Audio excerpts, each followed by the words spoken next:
አሰላሙ አለይኩም ረህመቱላሂ ወበረካቱ። እንደውም ሰላም ብያለሁኝ። እንደናችሁ ቤተሰብ። ዛሬ ደግሞ እንግዲህ እኔ ለራሴ በራሴ ላይ ያለውን እውነታ ነው የምነግራችሁ። እሱ ምንድነው በኢቃማ ጉዳይ ነው። ብዙዎቻችሁ ስንት ፈጀብሽ እያላችሁ ትጠይቁኛላችሁ በኮሜንት በቲክቶክም በዩቲዩብም ማለት ነው። ግን ነግራችሁ ነበረ። ችግራችሁ ግን አለማስተዋል ነው። ስለዚህ አሁንም ልብ ብላችሁ ጆሮ ሰጥታችሁ አዳምጡኝ። ከዛም በፊት ግን እውነቴን ነው የምላችሁ ለሀበሻ ብራችሁን እየሰጣችሁ ሀበሻ እያመናችሁ ብራችሁን አትበሉ። ፕሪንት ለመሳብ የኢቃማ ቁጥር ወይም የፓስፖርት ቁጥር ለመሳብ የሚያስፈልገው ከ100 ብር እስከ 150 ብር ብቻና ብቻ ነው። ግን አንዳንድ ስግብግብ የሀበሻ እንትኖች ማለት ነው እነዚህ ታክሲዎች ታክሲ ሳይሆኑ በቃ እነዚህ ሰዋክ ሀበሻ ታክሲ የያዙ ልጆች በውጭ የሚሰሩ 500 ብር 600 ብር ነው እያሉ እየተቀበሉ እየበሏችሁ ነው። አንድ ይሄን ነው። ሁለተኛ ደግሞ ኢቃማችሁን እናንተ ለማሳደስ ማንንም ሰው ማማከር አይጠበቅባችሁም። ኢቃማ ለመያዝ ማለት ነው። እናንተ ናችሁ ዙርፋችሁን የምታውቁት፣ እናንተ ናችሁ ሁኔታችሁን የምታውቁት። ስለዚህ አይምሯችሁን አንድ አድርጋችሁ ከተቻለ በመዳም በምትሰሩባቸው ምሳሌ አንድ ሰው ምንም ስራ መጥፎ ከሆነ 2 አመት በቃ እኔ እንጃ አሁን ስራ ጠፍቷል በመሰረቱ። ግን ያም ሆኖ ራሱ በቃ መጥፎ ስራ ከተባለ እንግዲህ ጎበዝ ለሆነ ሰው ቢሰራ አንድ መጥፎን ስራ አመት እንደዛ ነው። ስለዚህ በደንብ ታውቋቸዋላችሁ መዳሞቻችሁ 2 አመት 3 አመት 4 አመት ከዛም በላይ የሰራችሁ ልጆች እዛው መዳሞቻችሁ ላይ አድርጉ። በውጭ በመክተብ ደረጃ 3000 እየተከፈለ ከፊል ይሆናሉ። ግን ያን ያክል አስተማማኝ አይደለም። ኢቃማ ማለት እውነቴን ነው የምላችሁ ቅያማ ማለት ነው። ከስንት አንድ ሰው ነው በኢቃማ የተለወጠው ኢቃማን የተጠቀመበት እንጂ ብዙ ሰው በኢቃማ የተበላ ነው። ስለዚህ ወደ እኔ ስመጣላችሁ እንደገና ደግሞ መዳሞቻችሁ ምናልባት መልካም መዳሞች ከሆኑ ሊያግዟችሁ ይችላል። በጣም የተጋነነ ብር ከሆነባችሁ አታሰሩ። ምንድነው ያንን ያክል 16000 15000 ሪያል እየከፈላችሁ የምታሰሩ ልጆች ራሱ እኔ በጣም ትገርሙኛላችሁ። በዛሬ ሐዋላ እኮ 15000 ማለት ኢትዮጵያ ላይ ወደ 500,000 ብር የተጠጋ ነው። ስለዚህ 500,000 ብር ደግሞ ሌላ ቢጠፋ የጅብና ቡና ሳያስከፍት አይቀርም፣ ሽሮ ቤት ሳያስከፍታችሁ አይቀርም። የትኛውም ማለት ነው። በተለይ ወደ ገጠራማ አካባቢ በደንብ ወረት ይሆናችኋል። ስለዚህ አገራችሁ ላይ ስሩበት እላችኋለሁ።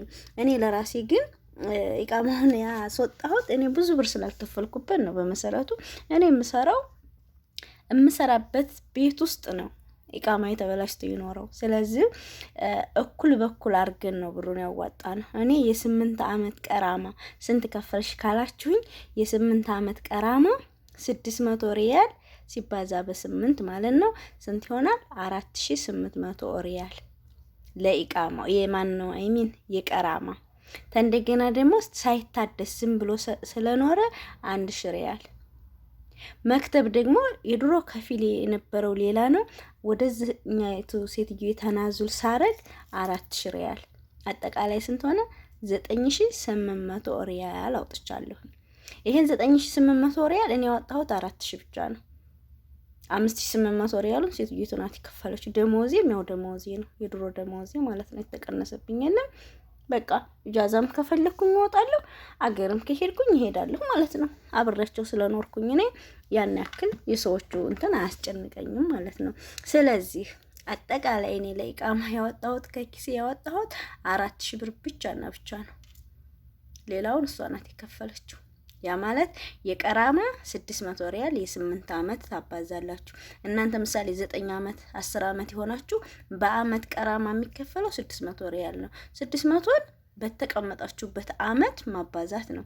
እንደገና ደግሞ ኢቃማችሁ ሳይታደስ ዝም ብሎ ከአመት ከበለጠው 1000 ሪያል በቋሚነት ያስከፍላል። ተናዙል ደግሞ ድሮ መታችኋል በጠለብ አሁን ጠፍታችኋል።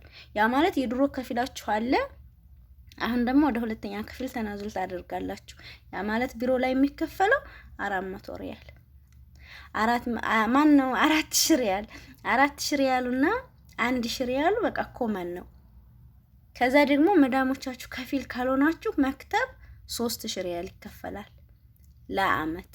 ለ2 አመት የምታሳድሱ ከሆነ 6000 ሪያል ይሄን ነው የምትከፍሉት። በቃ ክፍያው እንደዚህ ነው። በመሰረቱ በጣም ከባድ ነው። አረቦቹ ካላገዙ በቀር በጣም ከባድ ነው። 9800 ብር ነው ክፈይ ይባላል። ከፍልም ለምን ይከፍላሉ? እስከዛሬ ኖርኩት እኔ በኢቃማ ነው አይደለም። መያዝ ካለብኝ ኢቃማ ስላያስኩኝ አልድንም። ኢላ ምናልባቸው ልጅ ያለው ሰው ቤተሰብ እናት ያለው ሰው በከፊል ቤተሰቡ በቃ ትዳር ያለው ሰው ይሄ እንግዲህ ሄደን እንመለሳለን ካላችሁ ትንሽ ብር እስከ 8000 ሪያል ድረስ ብታወጡ ምንም ማለት አይደለም። 8000 ሪያል የ4 ወር ደሞዝ ስለሆነ ማለት ነው። ከዚህ በተጋነነ ግን አታውጡ። እንዲሁም ደግሞ በአንዳንድ ስግብግብ ደላላዎች አትበሉ። ያ ብቻ አይደለም የሚገርማችሁ ከፊል ሆናለሁ እያለ ኢቃማ ያለው ሰው ከፊል ሊሆን የሚችለው ለሚስቱ ለእህቱ ሊሆን ይችላል። ከዚህ ውጭ ግን ከፊል መሆን አይችልም ለሌላ ሰው። ግን አንዳንድ ስግብግብ ደላላዎች እኔ ከፊል ሆንሻለሁ እያሉ ፕሮሰስ ያስጀምሯቸዋል። ግን እየጀመሩት አይደለም ፕሮሰሱን ዝም ብለው ማለት ነው። ከዛ የተወሰነ ስቴፕ ከሄደ በኋላ አይቻልም፣ እንደዚህ አሉ፣ ይሄን ያክል ክፈል ተብያለሁ ይሉና የተሰጣችኋቸውን ብር በዛ ብለው እዛ ያስቀራሉ። ስለዚህ ተጠንቀቁ እላችኋለሁ የመዳም ቅመሞች።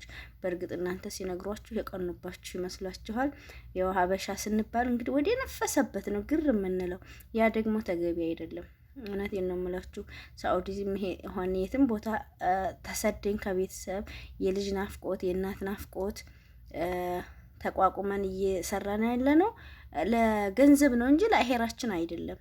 ስለዚህ ማሰብ አለባችሁ። ከእንቅልፋችሁ ንቁ እላችኋለሁኝ። በጣም የተጋነነ ብር አትክፈሉ። እንዲሁም በሀበሻ ደላላዎች አትበሉ። ለፕሪንት እንኳን ለ100 ሪያል ከ100 እስከ 150 ሪያል ለሚያስከፍል ፕሪንት 500 600 ሪያል የሚቀበሉ ደላሎ አበሾች አሉ።